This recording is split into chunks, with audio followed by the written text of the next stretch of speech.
Welcome back to the studio. I'm once again joined by our distinguished expert panel who's helping us put the tracks into perspective. And they all represent one of the topics, one of the tracks that you're following.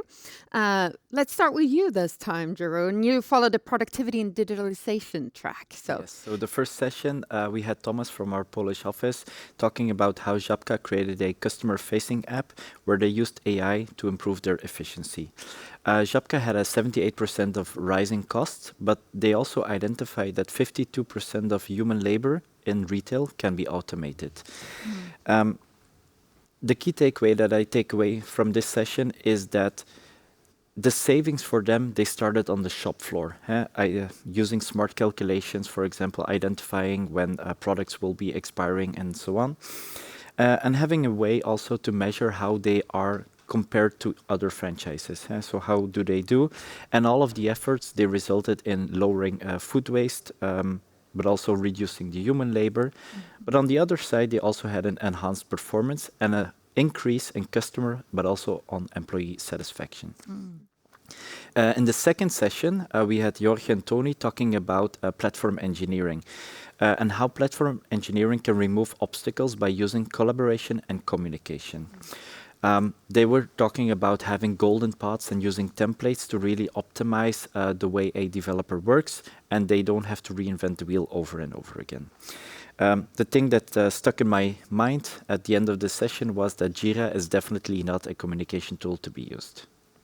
Great. Nice. And Angeline, you follow the cloud tracks. What did they teach you? Yeah, absolutely. So the first presentation was with an amazing team from Savings Bank, and they were migrating a 200-year-old Finnish bank to the cloud, which is a quite a big ambition. And instead of what I think is so important, instead of looking at the tools first, they looked at what is their business strategy and what are their business objectives, which were to sustain growth and also enable superior customer service. And they already have an NPS score of 84, so they're doing really well in that area. But that informed the decision to then invest $100 million in an IT strategy that would then change the operating model for adaptability, security, and resilience. So that informed that expenditure. And one other thing from this presentation was the humility, the fact that they took failures and they were open about failing many times, but taking those lessons learned, experimenting and learning from those and adapting. In the second presentation, it was great for any companies that are having to migrate to the cloud because it's a big endeavor. And they had an example of 1,000 user mission critical software migration. That's a lot. That's a lot to take on. And the biggest takeaway here was migration assessments, even though they sound like overhead, can save so much money and can really engage your stakeholders to help with cloud adoption. And Minna, you have the AI and data goggles on. Yeah. Yeah. And that was again very interesting track. First session was from ICA and their innovation journey, and I really enjoyed the overall excitement of the people who represented. So kind of there was this really like a strong vibe there. I think they had managed to do very exciting, very inspirational things with the innovation. Maybe two key takeaways from their presentation especially was that you need to have grit to push your new innovative ideas through all the resistance that you will be experiencing on the organization. Just so grit to push through your ideas to get things started, to get the experiments ongoing. And then the other thing that might be even more difficult is that they said that you need to actually kill most of your projects. Yeah.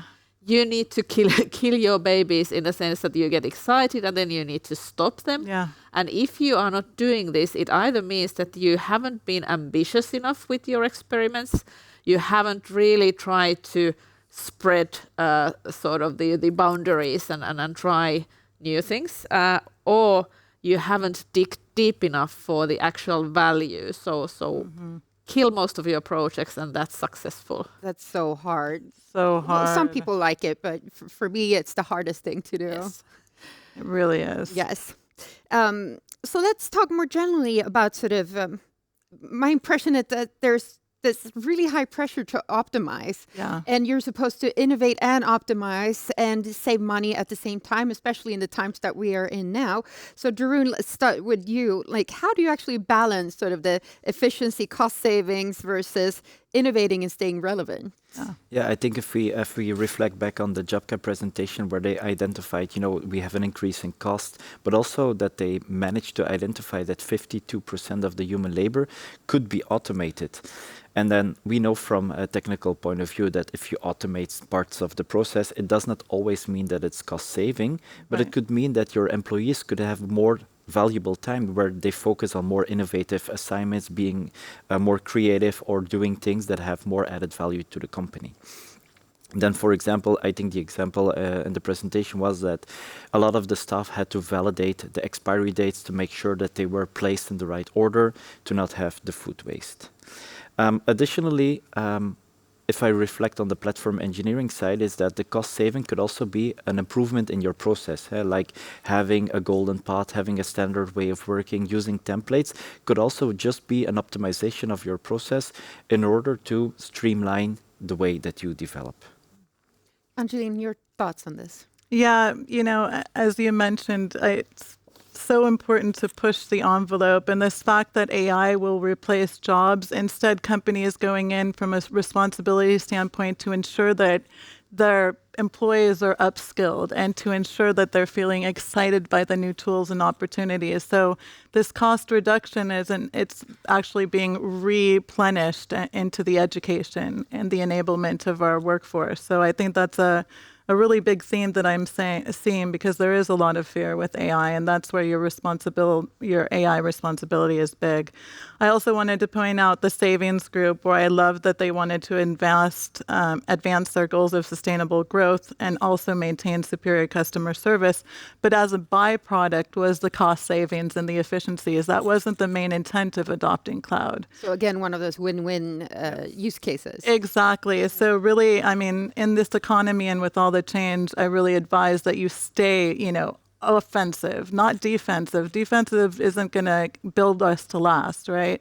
It's the offense and being open to build grid and experiment. And Minna, you'll get the honor of the last reflection. I totally agree with the offensive approach, and I think these times really require courage and leadership. So instead of cutting costs, you need to be investing on renewing your business, you're renewing your organization. The world is changing. The technology is evolving rapidly, so we will not go back to the old anymore. So if you just cut costs, you will remain where you are now, and everybody else will move forward. So. Yeah. And Jeroen, a last question for you. We've touched upon this a little bit as well. The fast development of new technologies. How do you know which ones to invest in and what will actually work for a business in the future? Yeah, I think that if we look at innovation, it typically solves like a business gap or a gap in the market, and that technology is one way to solve that. And that from our Solita point of view, we feel that we stay technology agnostic because we look at what our customers want. We look at the use cases, the requirements, and then identify which technology is best suited for them. We help them with proof of concept to really make sure that they choose the right technology which works for them in the challenging market that they have. So it's not about sort of asking which technologies do we want to use. It's understanding what you need to do and then find a technology that is best suited. Yes. So thank you so much. We'll be back for a last round of reflections.